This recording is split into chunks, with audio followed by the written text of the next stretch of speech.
Donc, on va commencer notre premier chapitre pour le module ASD2. Donc, je commence le partage. Donc, ça va. Donc, on peut commencer.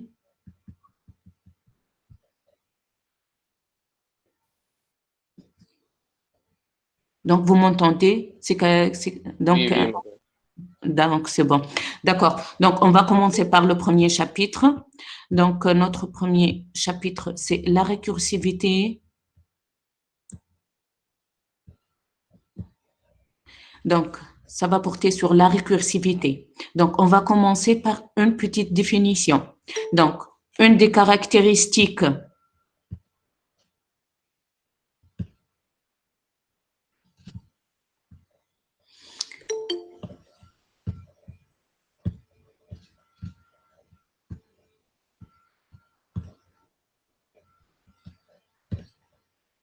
Donc, on va commencer le chapitre la récursivité. Donc, je commence par la définition.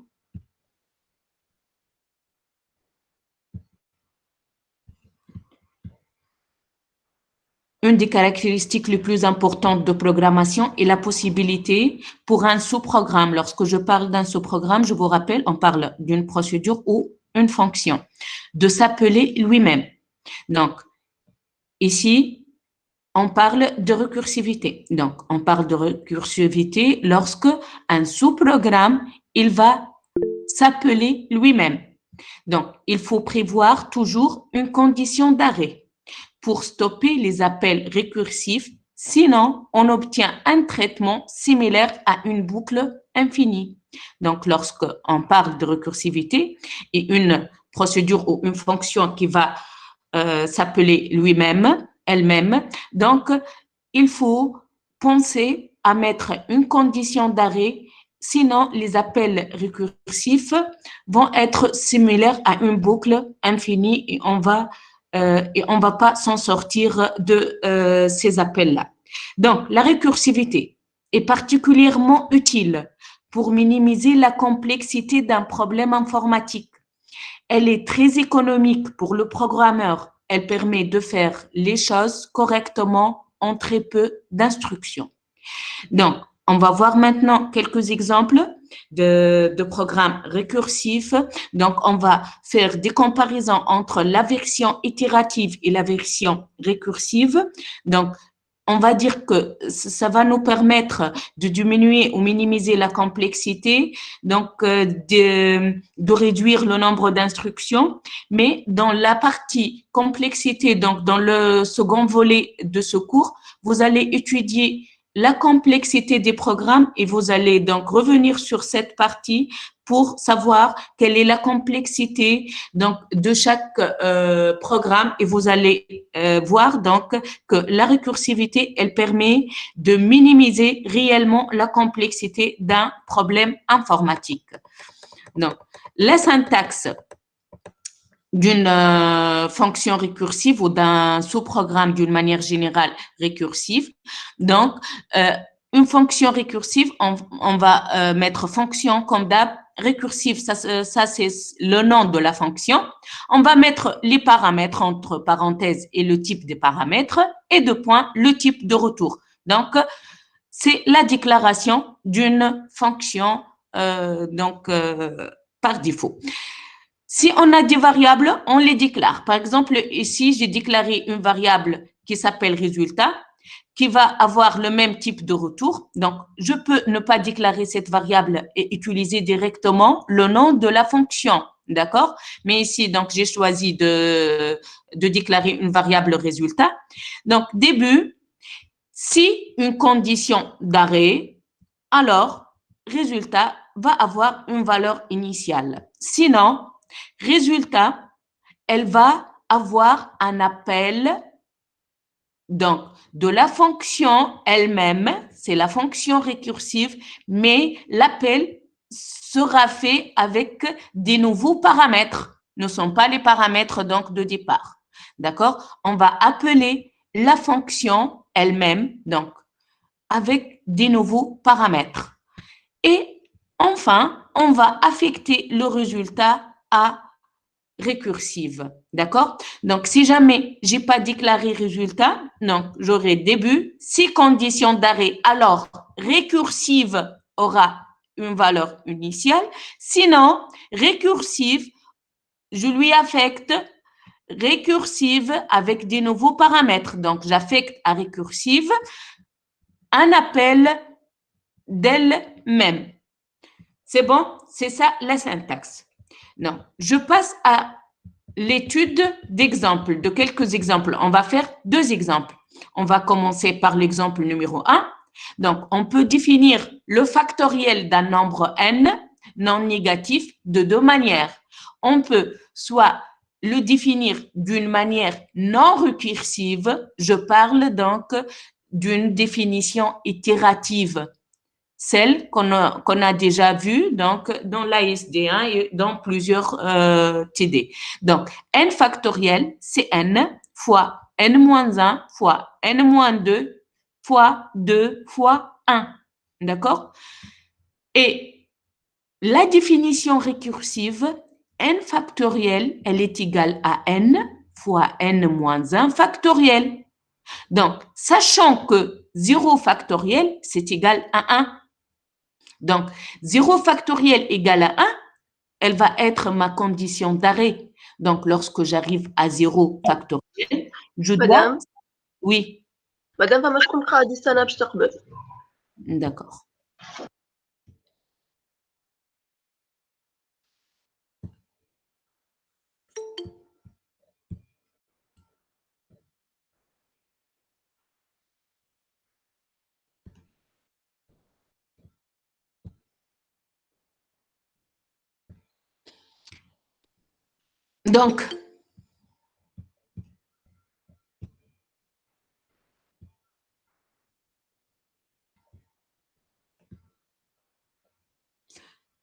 Donc, je reviens. Donc, ici, je reprends donc le calcul du factoriel d'un nombre n. On peut le faire soit d'une manière itérative, soit d'une manière récursive. Donc, pour la manière récursive, donc n factoriel, c'est n fois n moins 1.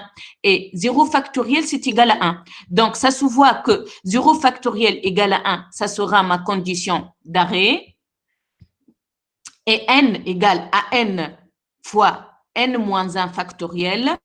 Donc, ça sera l'appel récursif. Donc, je vais appeler à chaque fois donc, le factoriel de l'appel avec moins 1 jusqu'à arriver à 0, là où on va s'arrêter. Donc, la solution itérative. Non. Ma fonction va s'appeler fact. Elle va prendre en paramètre l'entier n et elle va me renvoyer un entier. Donc, pour les variables, j'ai déclaré i qui est un entier, c'est un compteur. Début de la fonction. Donc, si n égale 0, alors factoriel va recevoir 1. Sinon, factoriel, donc je lui affecte 1.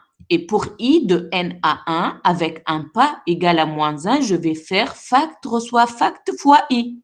Et fin pour fin si et fin. Donc ici, je peux mettre pour i de 1 à n, faire fact égale fact fois i. Donc c'est la même chose, soit de i de n à 1 ou i de 1 à n, c'est la même chose. Hein. Donc fact, c'est fact fois i. Donc cette solution itérative, donc on la connaît très bien. Maintenant, on va passer à la solution récursive. Donc, début de la fonction fact, n, donc c'est mon paramètre entier, et puis elle va me renvoyer un résultat du type entier. Donc, début de la fonction, ici, j'ai pas des variables à déclarer. Donc, directement, je passe à début. Donc, si n égale 0, alors factoriel va recevoir 1. Donc, la fonction fact va recevoir 1 et c'est ma condition d'arrêt. Sinon, la factorielle va recevoir n fois fact de n-1. Elle va appeler elle-même avec un nouveau paramètre qui est n-1 cette fois-ci. D'accord? Donc, lorsque on trouve fact de n-1, donc on va réappeler la fonction fact et maintenant mon n, mon paramètre, c'est égal à n-1. Donc maintenant j'ai 1. Par exemple, si mon départ était avec n égale 4, je vais appeler de nouveau fact avec n-1, avec 3. Donc maintenant, mon n, c'est 3. Donc, n n'est pas égal 0. Donc, je vais passer à sinon. Donc, la factorielle, elle sera n, qui est 3 maintenant, fois fact de n-1, c'est 2. Donc, je vais appeler encore une fois la fonction fact avec n égale 2. Donc, encore n n'est pas égal 0. Je vais appeler encore une fois fact avec n égale moins 1, qui est 1. Donc, je vais appeler la fonction encore une fois avec n égale 1. n n'est pas 0, donc je passe à ici. Donc, c'est 1 fois factoriel de 0 maintenant. Donc, je vais appeler la fonction fact avec n égale 0. Maintenant, j'ai la condition d'arrêt qui est 1 et on va arrêter le traitement récursif. Donc, j'imagine qu'il est un peu flou pour quelqu'un d'entre vous. Donc, je passe à l'interprétation et puis au mécanisme de fonctionnement de la récursivité pour que vous compreniez. Oui? مدام مش ناقصة حاجة ما Par exemple. Hein? ما رجعناش الفالور الفاكت للفونكسيون هي fact. ابليكاسيون للفونكسيون ديريكت انت Hey, j'ai pas déclaré ici de variable. ok, clair. D'accord. Donc, si jamais j'ai déclaré, par exemple, une variable f, donc, ça sera si n égale 0, alors f reçoit 1. Sinon, f reçoit n fois fact de n-1, fin si, et ici, j'affecte à fact f. D'accord? Mais puisque en général, madame, oui. En général, في الريكرسيفيتي ما نستعملوش دي فاريابل en général. Mais on peut les utiliser, hein? en général ديما même fonction. Voilà. Alors تبدا حاجه طويله برشا. Voilà, d'accord? B, on passe. L'interprétation. Donc, chaque procédure aux fonctions récursives doit comporter une condition d'arrêt. D'accord? Donc, dans notre exemple ici, madame, c'est... فما شكون يتصرف فيك باش تقبلوا madame. نعم. فما شكون يتصرف فيك باش تقبلوا. D'accord.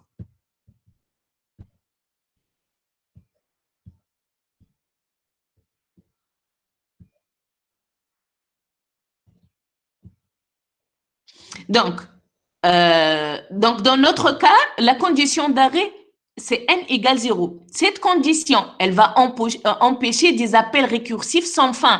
Donc, lorsqu'on aura des appels récursifs sans fin, donc c'est similaire à une boucle infinie. Donc, on va pas s'en sortir. Donc, et c'est normal, notre programme va s'implanter. Donc, habituellement, la condition d'arrêt se présente sous la forme d'une instruction. Si, alors, sinon. D'accord? Mais on peut utiliser si seulement. D'accord? On va voir ça dans des exemples dans les TD.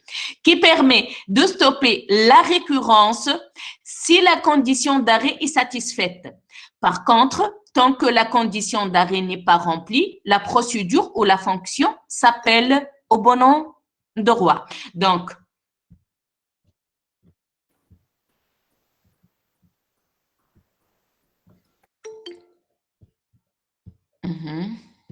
le retardataire. Donc, on remarque que le processus récursif remplace en quelque sorte une boucle. D'accord? Donc, on va voir donc, que toute solution récursive, on peut l'écrire d'une manière itérative, donc en utilisant les boucles. Donc, le processus récursif, en quelque sorte, il va remplacer les boucles. Et donc, lorsque vous allez faire la complexité, vous allez voir que la complexité d'une boucle, donc, elle est plus coûteuse que la complexité, en fait, d'appeler une fonction simple. Donc, on remarque aussi que la version récursive appelle successivement la fonction fact. Une fois dans le programme principal, et n-1 fois depuis elle-même, de façon totalement transparente pour l'utilisateur. Le seul résultat visible est la réponse finale. Donc, en tant qu'utilisateur, donc, je ne vais pas voir les résultats intermédiaires qui vont être renvoyés par les appels récursifs. Donc, le seul résultat que l'utilisateur va voir, c'est la réponse finale. Lorsque je demande de calculer le factoriel de n égale 4, j'aurai directement la réponse 24, si je me rappelle bien. Je ne vais pas voir les retours intermédiaires. Donc, on va maintenant voir le mécanisme de fonctionnement de la récursivité. Donc, l'évaluation récursive d'une factorielle donne lieu au traitement des appels de la fonction dans l'ordre suivant. Donc, soit n égale 3. Donc, on va calculer le factoriel de 3. Donc, 3 factoriel, donc c'est 3 fois 2 fois 1. Donc, je vais m'attendre à avoir le résultat égal à 6. Je vais voir comment ça va se passer. Donc, je vais lancer l'appel dans mon programme principal avec fact de 3. Je vais appeler la fonction fact avec n égale 3. Donc, comment ça va se passer? Ici, j'appelle la fonction factorielle récursive, hein, c'est pas itérative. Donc, la factorielle récursive, elle va recevoir 3, donc puisque 3, elle est différente de 0. Donc, je vais passer à la partie sinon. Donc, fact, elle va recevoir 3 fois fact de n-1, qui est 2. Donc, la fact de 2. Donc, je vais appeler encore une fois la fonction récursive fact. Donc, n, c'est pas égal à 0. Donc, elle va me donner 2 fois fact de 1. Donc, encore une fois, je vais appeler la fonction fact. Donc, mon n est différent de 0. Donc, j'aurai 1 fois fact de 0. Maintenant, je vais appeler la fonction fact avec n égale 0. Donc, j'ai la condition d'arrêt qui est satisfaite, qui est n égale 0. Elle va me renvoyer 1. Donc, lors de l'exécution d'un sous-programme récursif, les appels récursifs de la fonction ou la procédure récursive ne sont pas exécutés immédiatement. Donc, ici, aucun calcul n'est fait. Hein? Donc, qu'est-ce qu'on est en train de faire? On est en train de créer une pile d'exécution. Qu'est-ce que ça veut dire une pile d'exécution? Comme si j'ai un tableau, mais il est dans le sens vertical, c'est pas horizontal. Donc, je vais mettre fac de 3 donc, dans la première case. Et puis, donc, fact 3 fois fac de 2 au-dessus. 2 fois fac de 1 au-dessus. 1 fois fac de 0 au-dessus. Et puis, donc, ça y est, les appels sont terminés. Donc, j'ai au top la fact de 0. Donc, maintenant, puisque je parle d'une pile d'exécution, la pile, donc on va voir la pile plus tard dans ce cours-là. Donc, la pile, c'est une structure de données de type LIFO. Qu'est-ce que ça veut dire LIFO? C'est last in, first out. Dernier entrée, premier sorti. Dernier entrée, premier servi. D'accord? Donc, au top, donc, le dernier entrée dans la pile, c'est fact de 0. Donc, ça sera exécuté le premier. D'accord? Donc, ça sera servi le premier. Donc, last in, first out. Le dernier entrée, c'est le premier qui va sortir pour être exécuté. Donc, le top de ma pile, c'est fact de 0. Donc, fact de 0, c'est 1. Vous voyez? Donc, puis, elle va renvoyer ce résultat ici. Donc, 1 fois 1, c'est 1. Donc, elle va le renvoyer à fac de 1. Donc, fac de 1, maintenant, je la connais, c'est 1. Donc, j'ai 2 fois 1. Donc, je vais renvoyer le résultat au suivant.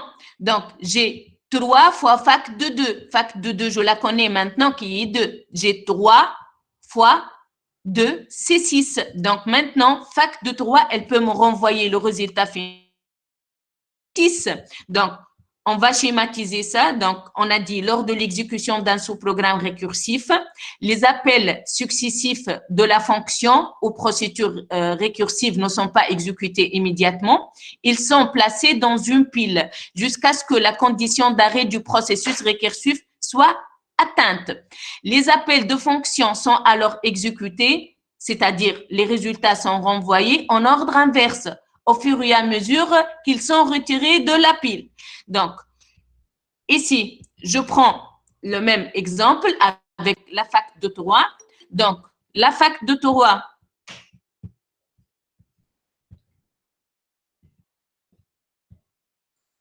donc, pour la fac de 3, j'ai 3 fois fac de 2.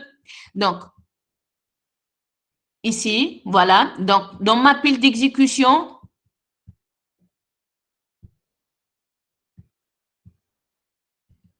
donc, dans la pile d'exécution, je vais mettre fact de 3 qui est égal à 3 fois fact de 2. Oubliez le résultat maintenant. Hein.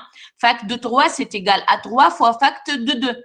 Donc, ici, on a un appel de fact de 2, un nouvel appel de la fonction factorielle. Donc, je vais mettre fact de 2 dans la pile d'exécution. Fact de 2, en fait, c'est 2 fois fact de 1. Et oubliez le résultat. Et puis, puisque j'ai un appel de fac de 1, donc je vais entasser fac de 1 dans la pile d'exécution. Fac de 1, c'est 1 fois fact de 0. D'accord? On a un appel de factoriel de 0. Donc, dans la pile d'exécution, on va mettre factoriel de 0. Donc, ici, en appelant factoriel de 0, on est arrivé à la condition d'arrêt. Donc, puisque c'est bon, on est arrivé à la fonction d'arrêt, on va s'arrêter. Donc, on va commencer maintenant le traitement. Donc, je vous rappelle, j'ai fac de 3, fac de 2, fac de 1, mais j'ai pas exécuté ces trucs-là. Hein? Donc, je connais pas les résultats encore. Donc, en arrivant à la condition d'arrêt, alors là, je vais commencer l'exécution. Fact de 0, c'est égal à 1. Vous voyez, donc, le dernier élément entassé dans la pile sera le premier élément à exécuter. Donc, fac de 0, c'est égal à 1. Donc, je vais renvoyer, alors là, puisque fac de 0 égale à 1, il va retourner le résultat à son suivant. Donc, il va lui retourner 1. Donc, maintenant, j'ai fac de 1 dans la pile. Donc, ça y est, il est exécuté, donc il va sortir de la pile d'exécution. Hein. Maintenant, j'ai fact de 1. Fac de 1, c'est égal à 1 fois fac de 0. Fac de 0, maintenant, il la connaît puisqu'il lui a retourné la valeur, le résultat, c'est 1. Donc, c'est 1 fois 1, c'est égal à 1. D'accord? Maintenant, ça, c'est calculé, c'est égal à 1. Donc, il va retourner le résultat au suivant, qui est fac de 2. Fac de 2, elle a 2 fois fac de 1. Donc, fac de 1, maintenant, elle connaît le résultat de fac de 1, c'est 1. Donc, celle-là, elle va calculer le résultat qui est égal à 2 et elle va le renvoyer à fac de 3.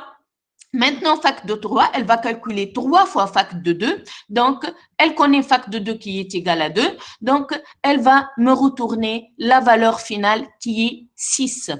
Donc, c'est ça le mécanisme d'exécution de la récursivité. Ça va? C'est clair? Si c'est clair, je passe.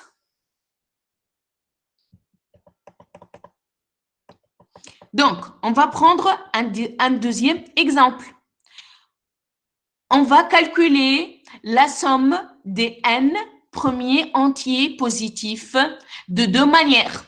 Donc, une solution non récursive, c'est une solution itérative dans laquelle la somme des n premiers entiers, ça sera n plus n moins 1, plus n moins 2, plus jusqu'à arriver à 1. Et la somme récursive de cette somme qui serait la somme de n, c'est n, plus la somme de n moins 1. Et ma condition d'arrêt, c'est 1. Lorsque n égale à 1, donc la somme, c'est 1. Donc, on va écrire les deux versions. on va commencer par la version itérative. Donc, déjà, on a travaillé ça lors du chapitre itération, donc le calcul des n premiers entiers, la somme des n premiers entiers. Donc, fonction somme, n entier, et elle va me renvoyer un entier, un résultat entier. Donc, je vais déclarer comme variable i un compteur et je vais commencer. Si n égale à 1, alors somme directement, elle va recevoir 1. Sinon, somme va recevoir 0 pour i de n à 1, pas égal à moins 1. Je vais faire somme, reçoit somme plus i. D'accord? Donc, c'est la version itérative. Je peux mettre pour i de 1 à n, faire somme reçoit somme plus i, c'est la même chose. Juste ici, je commence par n pour qu'elle soit donc comparable à la version récursive. Mais c'est la même chose. Je commence par 1 jusqu'à n ou de n jusqu'à 1, c'est la même chose. Donc, maintenant, je vais écrire la version récursive de cette fonction somme. La fonction somme, elle va avoir en paramètre un entier n et elle va me renvoyer un résultat du type entier. Donc, début, ma condition d'arrêt, si n elle est égale à 1, alors la somme va recevoir 1. Sinon, la somme va recevoir n plus la somme de n moins 1. Donc, n plus un appel récursif. Elle va appeler elle-même avec un nouveau paramètre. Et fin-ci et fin. Donc, l'interprétation, pour la solution récursive, il est clair que sans le test, si n égale 1, cette fonction ne s'arrêterait jamais. Elle ne va pas s'arrêter. Par contre, ici, je peux m'en dépasser pour n égale à 1, donc je peux mettre directement cette partie et ça va marcher, puisque pour n égale pour i de n à 1, donc pour 1 à 1, elle va s'exécuter une seule fois et ça va sortir. Par contre, ici, non, elle ne va pas sortir. Donc, la partie test, elle est très importante. C'est la condition d'arrêt. Et puis, pour le mécanisme de fonctionnement de la récursivité dans cet exemple-là. Donc, soit n... D'accord.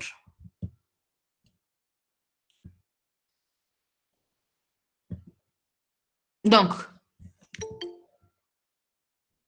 pour le mécanisme de fonctionnement,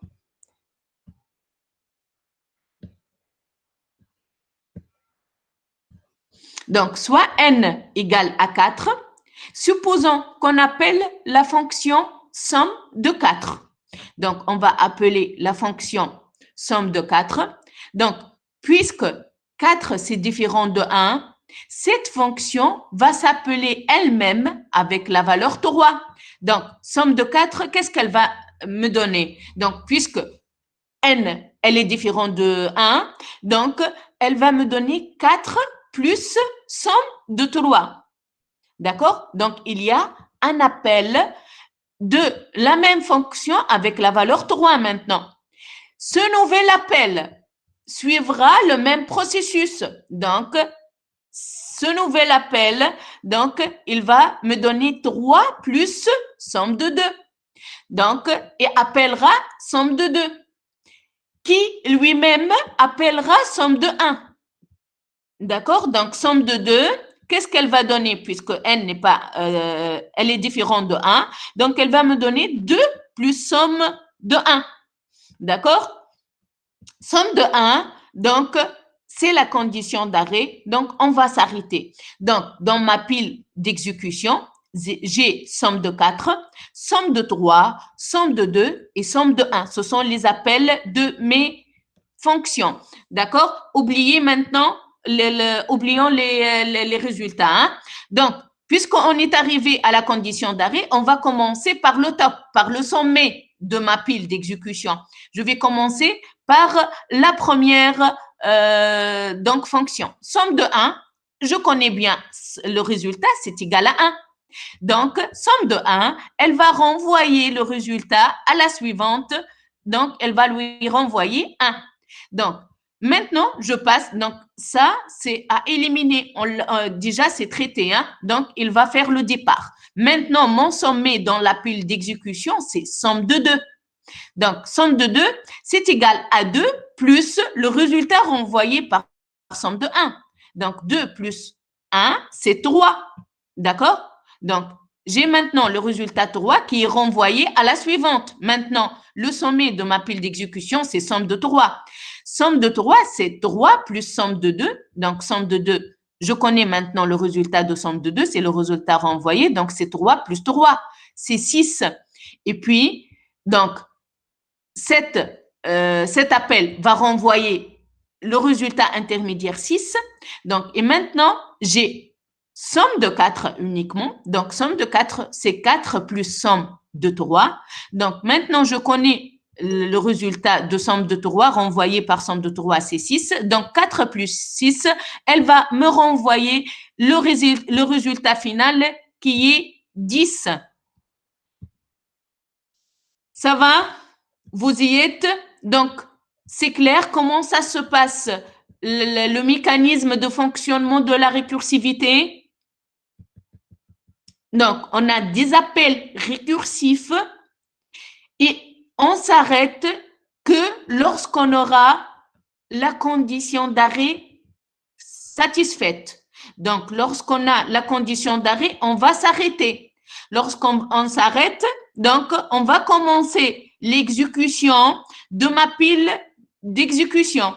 Donc, la pile d'exécution, donc, on va commencer par le sommet. Le sommet, c'est le dernier appel fait. D'accord? Et ainsi de suite, jusqu'à arriver au résultat final. C'est bon? Donc,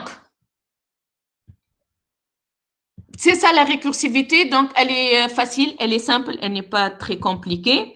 Donc, et déjà, vous allez faire très bientôt la récursivité avec Madame Leïla. Donc, la programmation C déjà. مدام القراءة وتدي غدوة. Cette semaine, on ne va pas commencer l'étudier, on va commencer l'étudier la semaine prochaine. D'accord? Ok.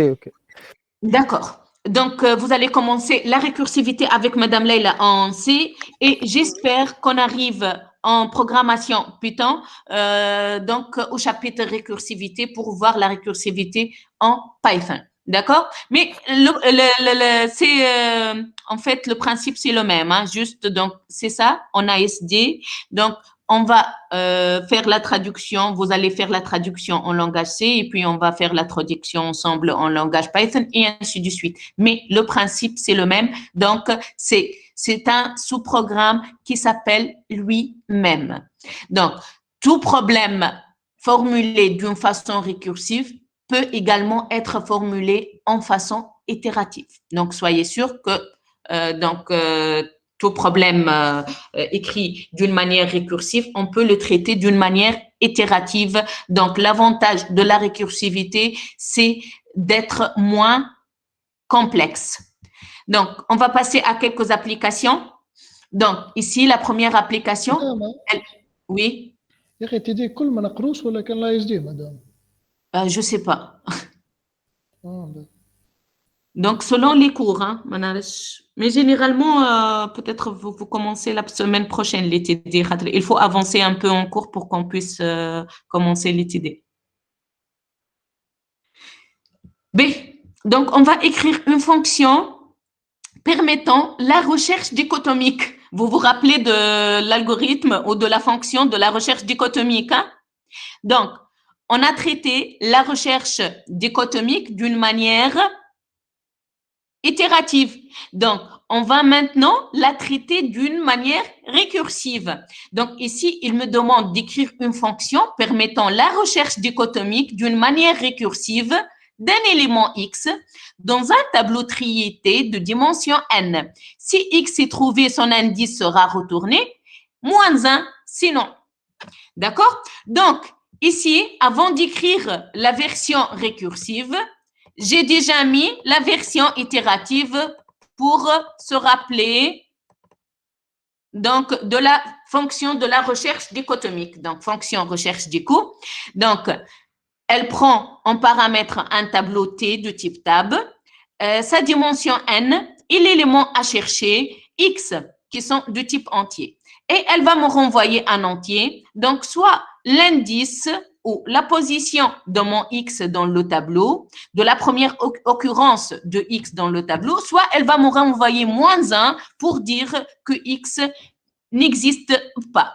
D'accord? Donc ici, j'ai déclaré les variables milieu, inf et sup de type entier. Donc, j'ai initialisé recherche dichotomique avec la valeur -1. Et puis, pour inf, j'ai donné 1, j'ai affecté 1. Et pour sup, j'ai affecté n. Donc, je vais commencer par tout le tableau. D'accord? De 1 jusqu'à n. Et qu'est-ce que je vais faire? Donc, je vous rappelle le principe de la recherche dichotomique. Donc, je vais prendre l'élément du milieu et je vais tester. Si c'est égal à la valeur recherchée, c'est bon, j'ai trouvé mon élément. Sinon, je dois comparer l'élément du milieu à x. Si x elle est inférieure, donc je prends la partie gauche. Sinon, je prends la partie droite. Donc, ici, tant que inférieure, tant que inf, elle est inférieure ou égale à sup, donc qu'est-ce que ça veut dire celle-là, inf inférieure ou égale à sup? Donc, au moins, j'ai une case du tableau. Et recherche dico est égale à -1, c'est-à-dire, je n'ai pas trouvé encore mon élément x. Qu'est-ce que je vais faire? Le milieu, je vais lui affecter inf plus sup div2. Donc, je vais considérer l'élément du milieu.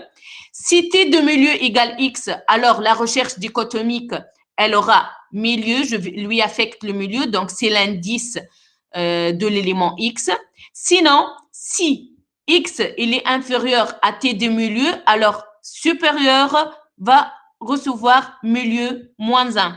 Donc, je vais considérer le tableau à gauche. Sinon, l'inf va recevoir milieu +1, donc je vais considérer le tableau à droite, et fin si, et fin tant que. Donc, vous connaissez bien cette fonction de recherche dichotomique. Maintenant, on va penser à une version récursive de la recherche dichotomique. Donc, pour faire les choses d'une manière récursive, donc, qu'est-ce qu'il faut faire?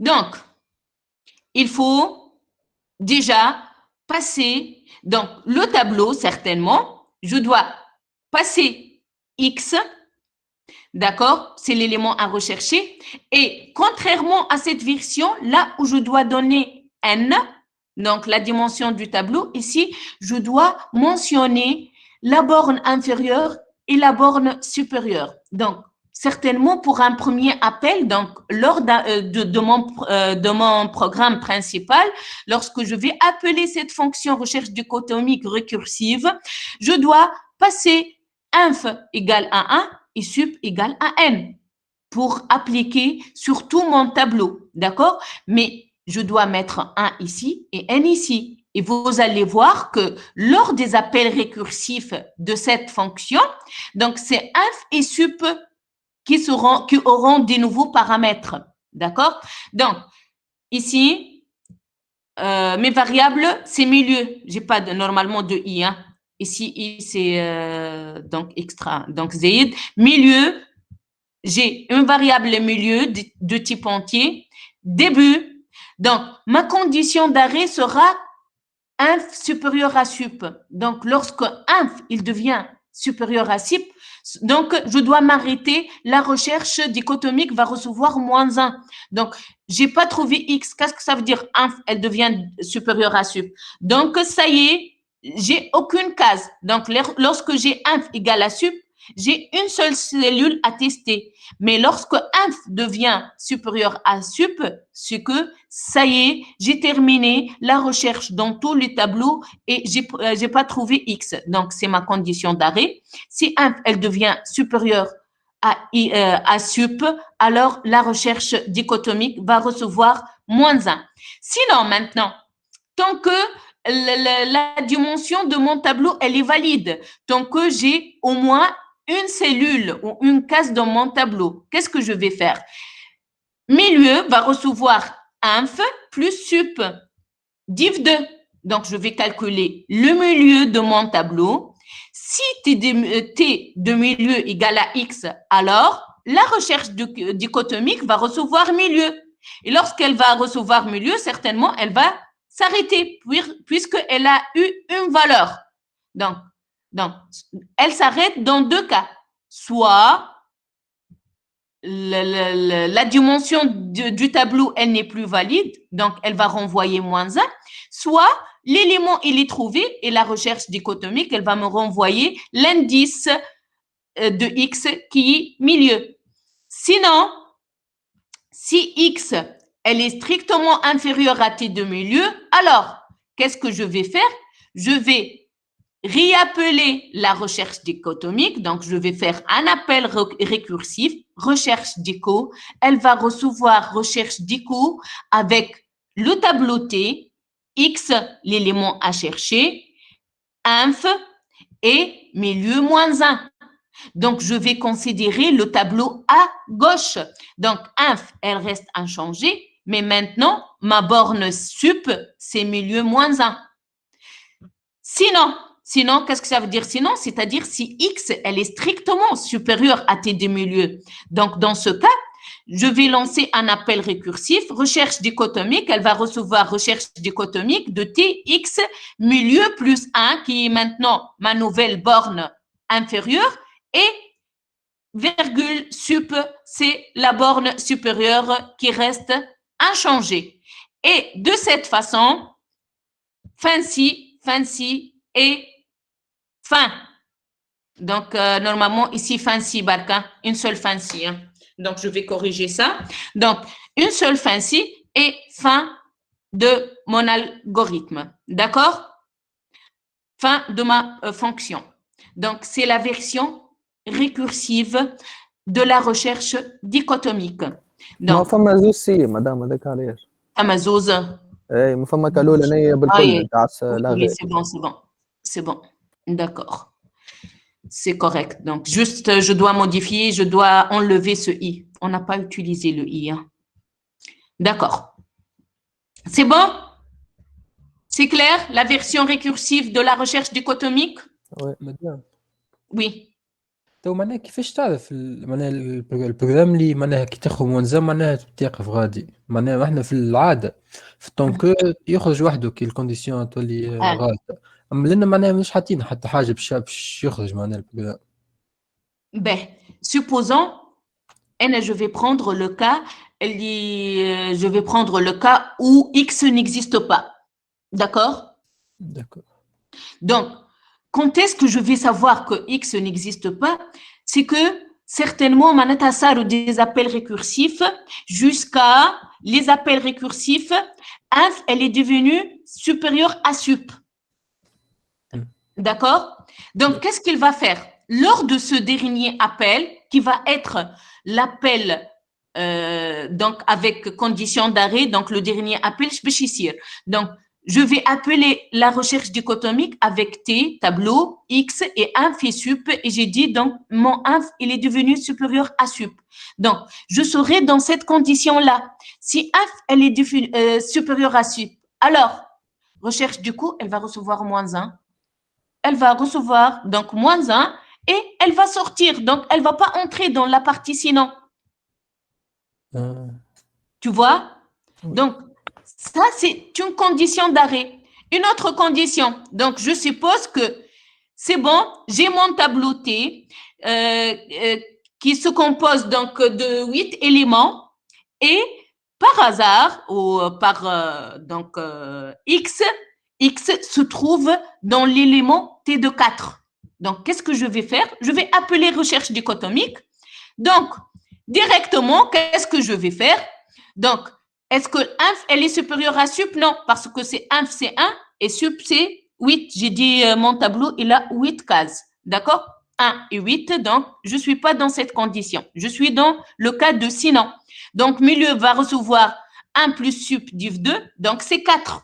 1 plus 8, c'est 9, div 2, c'est 4. D'accord? Si t de milieu égale à x, c'est bon, oui. Heureusement, mon T de milieu, T de 4 égale à X. Alors, qu'est-ce qu'on aura? On aura recherche d'écho, va recevoir milieu. Elle aura 4. Donc, elle va me renvoyer l'indice de mon X. Donc, et on va s'arrêter. Tu vois? Puisque elle aura donc la valeur milieu. Donc, je suis dans ce cas, si, donc c'est bon, elle a eu. Je ne suis pas dans le cas de sinon, ni sinon là. Donc, on va s'arrêter et elle va sortir et me renvoyer le résultat 4. Donc, le troisième cas d'exécution de ce programme, par exemple, mon X se trouve dans la position 2. Et j'ai le même tableau, hein? J'ai le même tableau qui a 8 cases. Mon X se trouve dans la position 2. Lors de l'exécution, qu'est-ce qu'il va se passer? Donc, certainement, lorsque je vais appeler la première fois la fonction recherche des coûts, je vais l'appeler avec inf égale à 1 et sup égale à 8. Donc, est-ce que inf supérieur à sup? Non, je ne suis pas dans le cas là. Donc, je suis dans ce cas. Sinon, donc le milieu, ça sera 4. Donc, t de milieu égale à x? Non. Donc, puisque c'est non, je suis là. Sinon, si x, il est strictement inférieur à t de milieu. Oui, mon x, il est strictement inférieur à t de milieu. Alors, qu'est-ce que je vais faire? Je vais faire un appel récursif de la recherche dichotomique. Maintenant, je vais lui passer le tableau t et l'élément à rechercher x, l'inf va rester le même, c'est inf, donc c'est 1. Et la valeur sup, elle devient milieu moins 1, qui est 3. Donc, maintenant, mon tableau, il a 1, 2 et 3. 3 cases uniquement. Donc, pour 3 cases, donc, je vais faire l'appel de cette fonction avec les nouveaux paramètres t, x, 1 et 3. Donc, elle est supérieure à sup? Non, je ne suis pas dans ce cas. Je suis dans sinon. Donc, le milieu maintenant, le nouveau milieu calculé, c'est 1 plus 3 sur 2. Donc, c'est 2. T de milieu égale à x? Oui, puisque j'ai dit, je suppose que x se trouve dans la position 2. Donc, alors, la recherche dichotomique, elle aura la valeur 2 et elle va me renvoyer la valeur 2 et elle va sortir. Tu vois? Ça va, monsieur? Oui, madame, merci. De rien. Donc, ça, c'est pour la recherche dichotomique. Une autre application qui me demande d'écrire une fonction qui permet de rechercher et retourner la position de la première occurrence d'un élément X dans un tableau T de dimension n d'une manière récursive. Donc, ici, on parle de la recherche séquentielle. D'accord? J'ai pas un tableau trié, donc aucune règle ou aucune. Je vais pas supposer que mon tableau est trié. Je vais chercher X dans mon tableau d'une manière séquentielle. Donc, ici, avant d'écrire la version récursive, donc je vous rappelle la version itérative de la recherche séquentielle.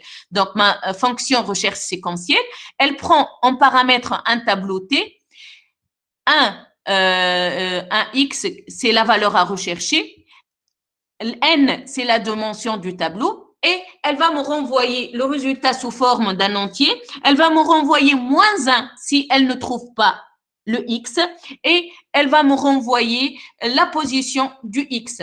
Ici, j'ai déclaré I et pose de type entier. Donc, j'ai supposé que pose égale moins 1. Ici, pose, c'est pour dire la position de mon X.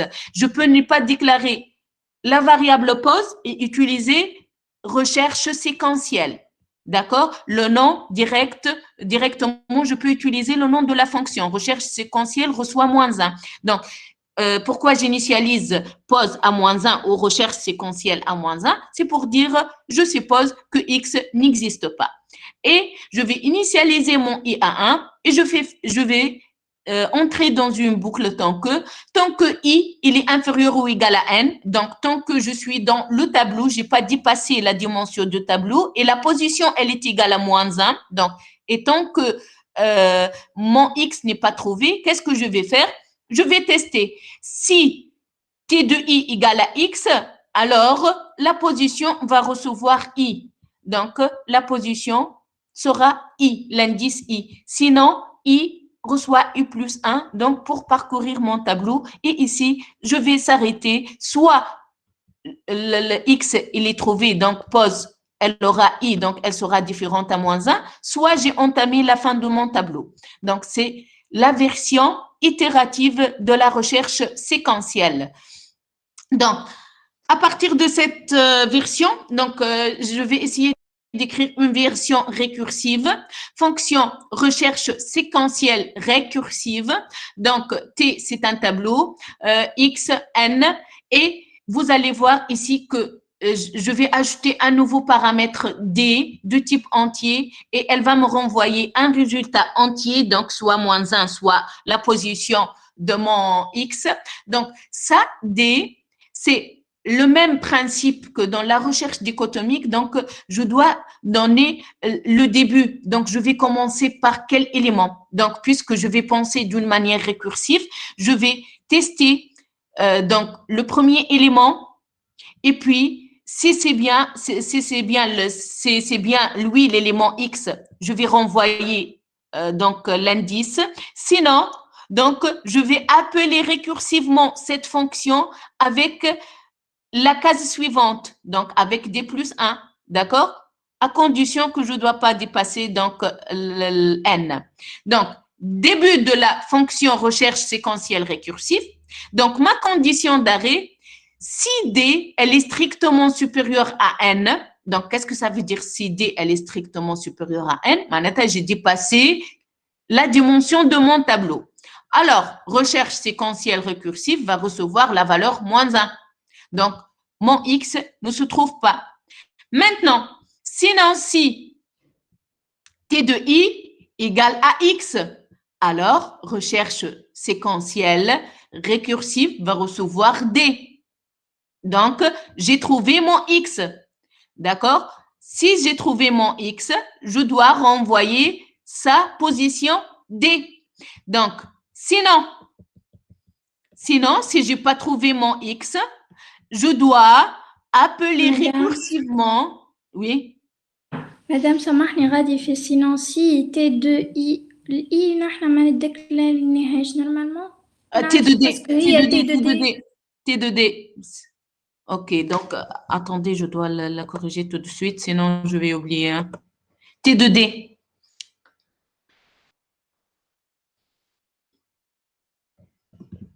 Ok, donc chapitre 1.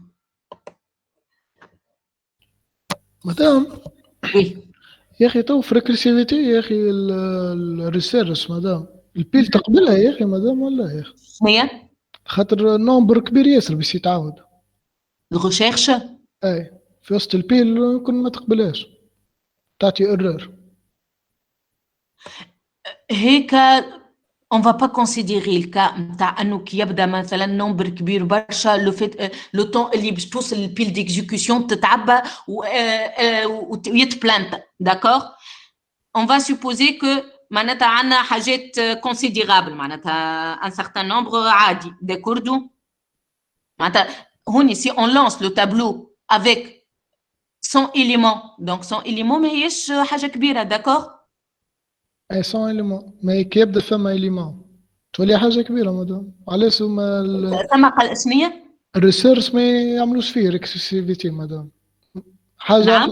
ريكريسيفيتي ما تجيش في الريسيرش نعرف انا خاطر على النومبر تاع الريبيتي تعاود ياسر la recherche et mais ديما راهو نجموا نعملوا une version récursive معناتها هوني معناتها البوت et vous allez voir donc déjà في البايثون كي باش نشوفوا la récursivité bon peut-être معكم انتم مع في البارتي افونسي كي باش نوصلوا les algorithmes de tri et de recherche on considère les deux معناتها لازم نعرفوا نبروغراميوهم الزوز d'accord mais c'est vrai معناتها كلامك انت صحيح à un certain moment تولي البيل d'exécution elle ne supporte plus d'accord mais jusque là on considère اللي عندنا معناتها des dimensions ما هماش très élevées d'accord واضح B juste معناتها il faut comprendre la notion de la récursivité معناتها كيفاش je peux écrire un programme récursif اش معناتها récursivité d'accord il faut معناتها avoir être capable de réfléchir d'une manière récursive, d'accord? Donc, ça, c'est T2D. Qu'est-ce que je vais corriger encore? Et j'ai dit ici, dans ce cours, seulement, c'est bon, hein? B, T2D. B, je reviens ici. Donc, on a dit, donc, mes conditions, donc, je vais m'arrêter si D, elle va dépasser N, ou si je trouve X. Donc, si je dépasse la dimension N du tableau, la recherche séquentielle récursive reçoit moins 1. Et si je trouve T de D égale à X, la recherche récursive, elle va recevoir D. D'accord? Sinon, la recherche récursive va appeler elle-même, elle va s'appeler elle-même avec des nouveaux paramètres. Donc, Tx et N, ce sont les mêmes paramètres, mais avec D plus 1. Donc, je vais considérer l'élément plus 1. Donc, lors de l'appel initial de la fonction recherche récursive, certainement, je vais appeler avec T, X, N et 1. Je commence par le premier élément. Donc, et la recherche récursive va se répéter sur l'élément 1, 2, 3, 4, 5, jusqu'à soit trouver X, soit donc arriver à la fin du tableau et ne pas trouver X. Et alors là, on va renvoyer moins 1. D'accord? Donc, c'est ça la recherche séquentielle d'une manière récursive. Ça va, vous y êtes? Donc, il y a une question à ce propos. Donc, on fera le TD la semaine prochaine, Inch'Allah. Donc, la semaine prochaine, on fera TD récursivité. Donc, je vais préparer un espace, donc Google Classroom pour ce cours-là et pour le cours programmation Python dans lequel vous allez trouver les cours. D'accord? Donc, d'ici là, donc, on se voit, donc, c'est pas lundi, donc plutôt mardi prochain. Donc, à distance. Donc, s'il vous plaît, pour la prochaine séance, vous allez donc utiliser le même lien. Hein? Donc, on va utiliser ce même lien. D'accord? مدام بالله بعثنا PDF قبل ما نقراوه في الكلاس.